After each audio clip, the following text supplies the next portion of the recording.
السلام علیکم ناظرین، افطار ٹرانسمیشن کے ساتھ ہم حاضر ہیں۔ میں ہوں نورین شیخ، میں ہوں طالب محسن۔ آج ہم جس سلسلے کی گفتگو کریں گے اس میں سب سے پہلے ہم ذکر کریں گے گناہ کیا ہے، گناہ صغیرہ کیا ہے اور گناہ کبیرہ کیا ہے۔ ہمارا بہت دفعہ کانسیپٹ ہوتا ہے کہ رمضان شریف کا مہینہ اگر ہمیں نصیب ہوا تو ہم اس میں بہت سی معافیاں مانگ لیں گے اور پچھلے ہمارے سارے گناہ معاف ہو جائیں گے، مگر ہمیں یہ سمجھنا چاہیے کہ گناہ بھی شروعات گناہ کی ہوتی ہے ہمارے ایٹیٹیوڈ سے۔ اگر معافی کا کانسیپٹ ہمارا سے یہ ہے کہ ہمیں اگلی زندگی ہماری جو ہے وہ ہم صحیح طریقے سے گزاریں گے کہ جیسے کہ اللہ پاک کو میرا انسان ہونا مطلوب ہے، تب تو معافی کا کوئی کانسیپٹ بنتا ہے، ورنہ ہم وہیں کھڑے ہیں جہاں ہم گناہوں کے ساتھ کھڑے تھے۔ جی طالب صاحب، گناہ کیا ہے؟ اگر اس سوال کو قرآن مجید میں پوچھا جائے کہ قرآن مجید کس چیز کو گناہ قرار دیتا ہے، تو دیکھیں قرآن مجید نے ایمان اور عمل صالح کا لفظ بولا ہے۔ عمل صالح سے کیا مراد ہے؟ عمل صالح سے مراد یہ ہے کہ اللہ تعالیٰ نے انسان کی جو فطرت بنائی ہے اس کے مطابق جو اعمال ہیں، اور پھر اللہ تعالیٰ نے اپنے انبیاء کے ذریعے انسان کو جو رہنمائی دی ہے اس کی روشنی میں ہمیں سمجھ میں آتا ہے کہ عمل صالح کیا ہے۔ یعنی کہ جو تعلیم ہمیں دی گئی ہے ایمان کی، وہ اگر ہماری زندگی میں نظر نہ آئے تو میں جیسے کہہ رہی تھی کہ وہ ہمارا رویہ ہی ہے کہ جو کہ نظر آنا چاہیے کہ میں ایمان والا انسان ہوں، میں دیندار انسان ہوں۔ جی، تو اس کے خلاف جو کچھ ہوگا جی، وہ گناہ ہے، وہ خرابی ہے، وہ غلطی ہے، اور اس میں شدت اور کمی اس کا ہم اپنی فطرت میں آسانی سے سمجھ سکتے ہیں کہ کون سی چیز ہے جو چھوٹا گناہ ہے، کون سی چیز ہے جو بڑا گناہ ہے۔ صحیح۔ پھر ہمیں دین سے بھی اس میں رہنمائی ملتی ہے کہ اللہ تعالیٰ نے جن احکام کو بہت شدت کے ساتھ بیان کیا ہے، جن کی بہت زیادہ تاکید کی ہے، جو کہ فرض ہے، جو فرائض ہمارے لیے مقرر کر دیے گئے ہیں، ان کے خلاف کرنا یہ کبیرہ گناہ ہوگا۔ اسی طرح اخلاقی خرابیاں جو ہیں اس میں بھی ہمیں قرآن مجید کی تعلیمات سے، اور ہماری فطرت بھی اس کو بتاتی ہے کہ کون سی چیز بڑا گناہ ہے۔ تو اگر بنیادی اصولی بات بیان کی جائے تو وہ یہ ہوگی کہ جس گناہ کے یا جس نافرمانی کے اثرات ہماری ذات پر بہت زیادہ پڑتے ہیں، ہمارے معاشرے پر بہت برے پڑتے ہیں، وہ گناہ کبیرہ ہے، اور جس کے اثرات تھوڑے ہیں، محدود ہیں، وہ گناہ صغیرہ ہے۔ مگر ہر غلطی جو ہے، غلطیاں بھی ہم سے ہو جاتی ہیں، بھول چوک ہو جاتی ہے، وہ تو گناہ میں نہیں آتا۔ ہاں، اس کو بھی گناہ صغیرہ کے لفظ میں بیان کیا جاتا ہے، لیکن یہ ہے کہ قرآن مجید میں اس کے لیے لمم کا لفظ آیا ہے، اور کوتاہیاں اور خطاؤں کا لفظ بھی قرآن مجید میں استعمال ہوا اس کے لیے۔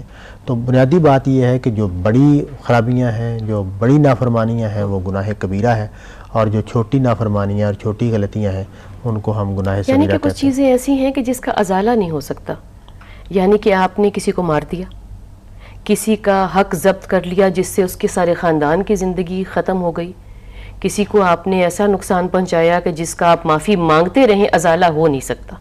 یہ بھی اس کی ایک شکل ہے، اس سے بھی انسان کو سمجھ میں آتا ہے کہ گناہ کبیرہ کیا ہے۔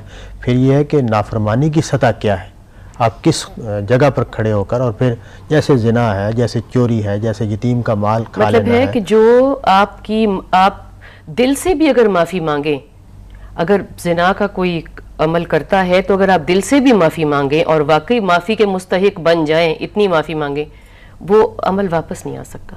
ہاں، ظاہر ہے گناہ کبیرہ تو ہے، یا آپ نے قتل کر دیا۔ ہاں، اب معافی اللہ تعالیٰ کی طرف سے معافی مل گئی، انسانوں کی طرف سے معافی مل گئی، تو یہ تو انسان کی واپسی کا عمل ہوا، یہ تو ٹھیک ہے، لیکن اس جرم کا جرم ہونا تو اپنی جگہ پر قائم ہے۔ مطلب ہے جو دوسرا شخص انوالو ہے یا جس کو آپ نے مرڈر کیا، وہ دنیا سے چلا گیا، خاندان کا فرد ایک چلا گیا، آپ کی معافی کے بعد وہ واپس تو نہیں آ سکتا۔ ہاں بالکل واپس نہیں آ سکتا، ایک بڑا جرم ہوا ہے، تو اب توبہ اور تلافی کے لیے بھی ظاہر ہے اتنی ہی کوشش اور محنت کرنی پڑے گی۔ آپ کی زندگی کا رخ یعنی کہ بدل سکتا ہے معافی مانگنے کے بعد، اور معافی مل بھی سکتی ہے، یہ نہیں کہ معافی نہیں مل سکتی، کیونکہ قرآن مجید میں یہ بات بیان کر دی گئی کہ شرک کے علاوہ باقی سب گناہوں کی معافی ہو سکتی ہے۔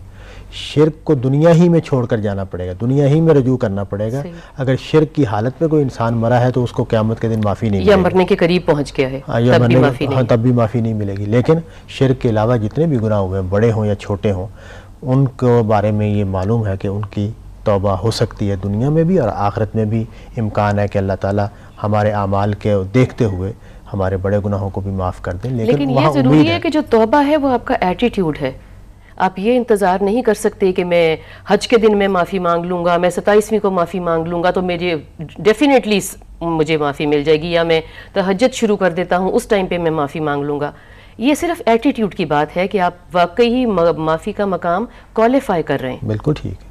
ایٹیٹیوڈ ہے, فیصلہ ہے, ارادہ ہے, پھر آپ نے اپنے عمل کی اصلاح کس قدر کی ہے, آپ نے اور پھر اصلاح کو لے کے آپ زندگی میں آگے کیسے چلیں ہیں, ان ساری چیزوں پر منحصر ہے کہ آپ بدلے ہوئے انسان نظر آئے. تو آپ نے واقعی حقیقی توبہ کی ہے. اچھا, یہاں ایک اور تصور کو بھی ہم بیان کرنا چاہیں تو وہ یہ ہے کہ قرآن مجید میں یہ بات بیان ہوئی ہے کہ اگر تم کبیرہ گناہوں سے بچے رہو تو میں صغیرہ گناہوں کو معاف کر دوں گا, چھوٹے گناہوں کو معاف کر دوں گا. یہ تو اللہ تعالیٰ کی رحمت کا معاملہ ہے. تو اس سے ایک کبیرہ گناہوں کا تصور پیدا ہوتا ہے. اس پر ہم نے بات کی کہ کبیرہ گناہ ہے کیا. کبیرہ گناہ ہماری فطرت بھی ہمیں بتاتی ہے, جو اس سے نقصان پہنچتا ہے معاشرے کو, ہماری ذات کو نقصان پہنچتا ہے, اس سے بھی ہمیں سمجھ میں آتی ہے بات. پھر دین میں جو ان کی اہمیت ہے اور دین میں جو ان کا مقام ہے اس سے بھی ہمیں سمجھ میں آتی ہے کہ گناہ کبیرہ کیا ہے. تو اللہ تعالیٰ کا یہ مسلمانوں سے ایک رحمت کا اور فضل کا وعدہ ہے کہ اگر تم کبائر سے, کبیرہ گناہوں سے مجتنب رہو گے تو تمہارے صغیرہ گناہ معاف کر دیے جائیں گے. قرآن مجید میں ایک اصول بیان ہوا ہے. وہ اصول یہ ہے کہ نیکیاں جو ہیں وہ کھا جاتی ہیں برائیوں کو. اس کا مطلب کیا ہے؟ اس کا مطلب یہ ہے کہ انسان اگر بیسیکلی نیک ہو, وہ اصل میں خدا کی بندگی پر کھڑا ہو, وہ رجوع کی حالت میں ہو, توبہ کی حالت میں ہو, تو پھر اس سے ہونے والی چھوٹی چھوٹی کوتاہیاں جو ہیں ان سے اللہ تعالیٰ درگزر فرمائیں گے. اور نیکیاں جو ہیں ان کو کھا جاتی ہیں. مطلب یہ ہے کہ دنیا میں ہمارے رویے سے, اس کی مثال ایسے دیتے ہیں نا کہ جیسے گھن لکڑی کو کھا جاتا ہے. جی, تو وہ تو ہم مطلب مثال ہمیں سامنے سمجھ آتی ہے کہ کیسے کھوکھلا پن آ جاتا ہے بیچ میں اور وہ واپس نہیں آ سکتی لکڑی. تو نیکیاں جو ہیں وہ ہمیں اس قابل بناتی ہیں کہ ہم اپنی برائیوں کا ازالہ کر لیں اس دنیا میں. اس اعتبار سے بھی نیکیاں جو ہیں وہ برائیوں کو کھا جاتی ہیں. اور اسی طرح ہم توبہ کرتے ہیں, اپنی اصلاح کرتے ہیں.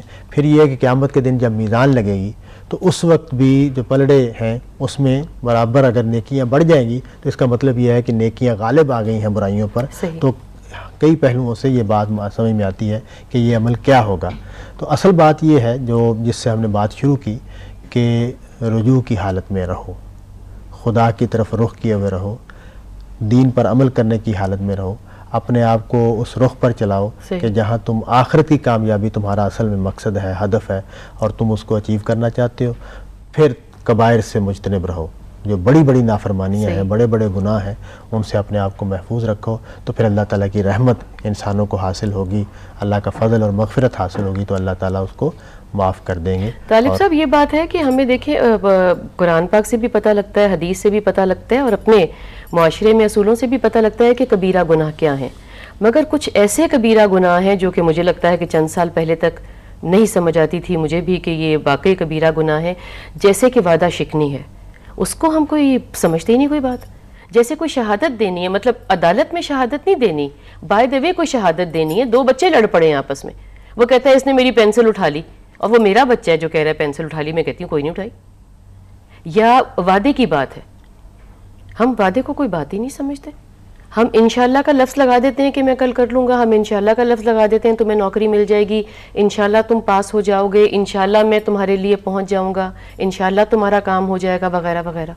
تو یہ شہادت اور وعدے کا جو مقام ہے, آیا اس کو نہ پورا کرنا یہ کوئی صغیرہ گناہ تو نہیں ہے؟ اس پہ بھی زندگیاں منحصر ہیں. بالکل, یہ کبیرہ گناہوں میں سے ہے. وعدے کی خلاف ورزی اور امانت میں خیانت کرنا یہ کبیرہ گناہوں میں سے ہے. دیکھو قرآن مجید میں ایک جگہ پر اس بات کو بیان کیا ہے کہ وہ کون سے لوگ ہیں جو صحیح عمل کرنے والے